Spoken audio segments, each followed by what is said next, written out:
I know that there is at least one library. I guess a lot of you got the message because Barbara replied to everyone. The City of West Palm Beach Library has put a link to our webpage on their homepage, and we would we would encourage you guys to do the same.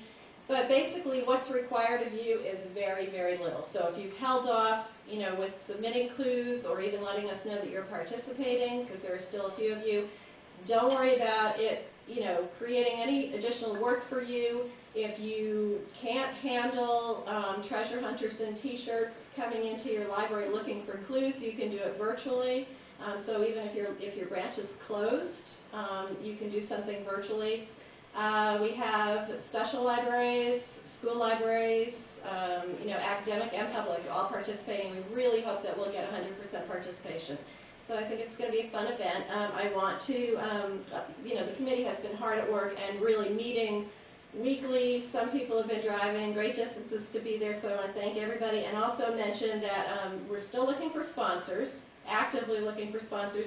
But I want to mention that so far we have sponsorships from Follett, Weekly Reader, the University of South Florida School of Library and Information Studies, Health Communications, which is the publisher of the Chicken Soup books, and then also we're going to be putting together a basket for FLA for their silent auction. That's a pirate-themed basket. We're donating that to FLA with the caveat that they have all of our literature around the basket advertising the treasure hunt, and we have gotten donations for the basket, and if I have to give a shout out to all these donors.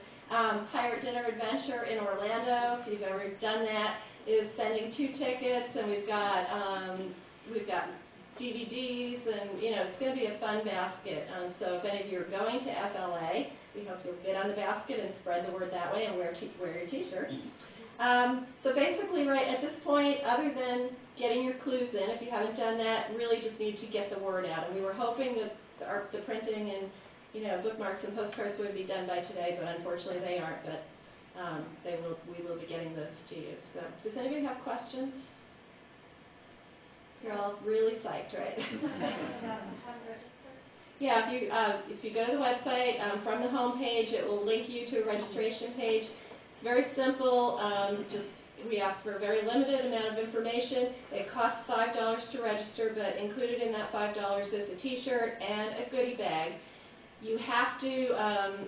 You also have the opportunity to register the first day of the hunt on Saturday, April 10th, by going to one of 4 locations around the county: the Palm Beach County Library System, in Belglade, the Jupiter Branch, Main Library, and Hagen Ranch Road. So those are the 4 locations. So if you do register online and you want your goodie bag, you actually have to go and pick, and a T-shirt, you actually have to go and pick it up because we didn't want to incur the cost and aggravation of mailing. So, and we still could use some help on the committee. So if any of you would like to serve on the committee, that would be great. We have 2 librarians here from the Palm Beach Post, who are now new members, but the Palm Beach Post is going to be doing a series of articles featuring librarians during that week, which also happens to be National Library Week. So I think it's going to be really good exposure for all of us as librarians and for the treasure hunt. So I hope that you guys are all on board and excited, and we'll tell everyone you know about it. And the grand prize is? The grand prize is a Sony e-reader, and we chose that prize over some other e-books because of the ability to borrow from your library. So, anybody have questions? What library sign up for the emergency? You can go to the website, and there is a participation link. Actually, there's a clue submission page, so you can just go ahead and submit your clues. What library are you in? Oh, okay. Yeah, Alan we've contacted Alan a couple of times. So. He did. Okay, good. So, yeah, so that's great. And I think so far, of all the libraries in the county, we started out with a list of about 70 libraries, but that included a lot of, professional and business type libraries. But we pared that list down. But out of all the libraries in the county, we've only gotten one that said they weren't necessarily interested in participating, but it was a special library. So, so you don't have to have people coming to your library. That's the thing to keep in mind. Thanks. Thanks, Liz. At this point, I'd just like to break from the announcements to give you a quiz. Our association's website is PBCLA. Oh, I'm impressed. Okay, next, announcements from the floor, starting with Slade Sundar.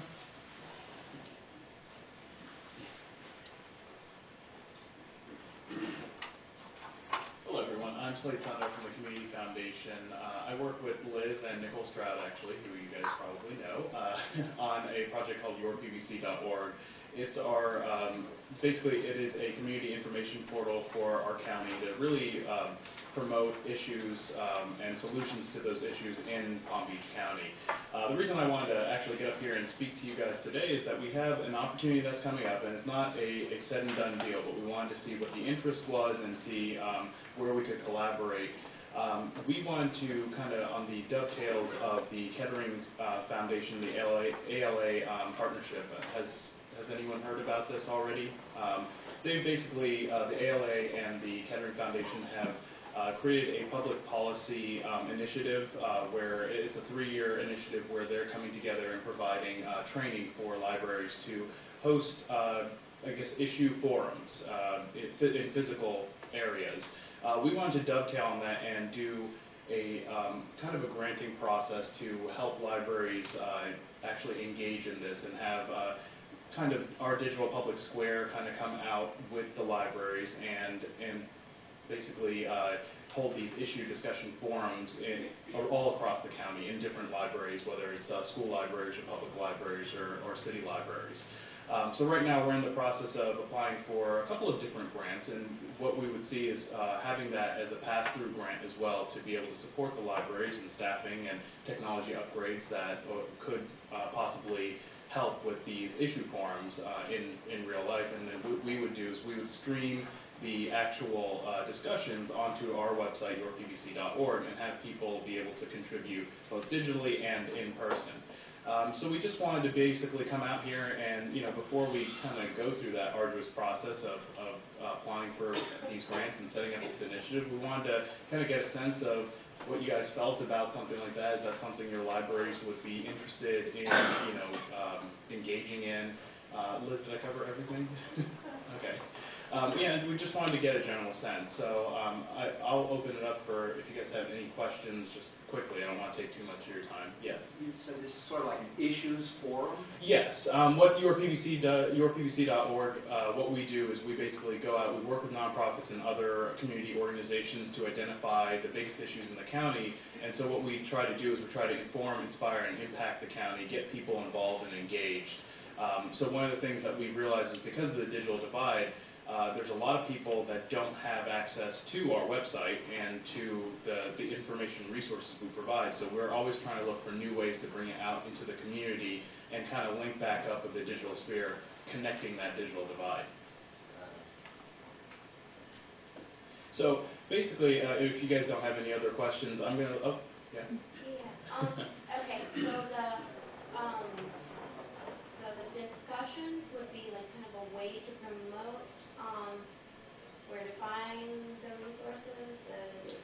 Well, the discussions, yeah, the discussions would serve two purposes. One, to serve as kind of a reminder that the libraries are kind of, pillar of democracy, and that's where things should start, as well as being able to discuss and find solutions to community-wide issues, water quality issues, affordable housing, getting people actually involved in the issues and discussing them.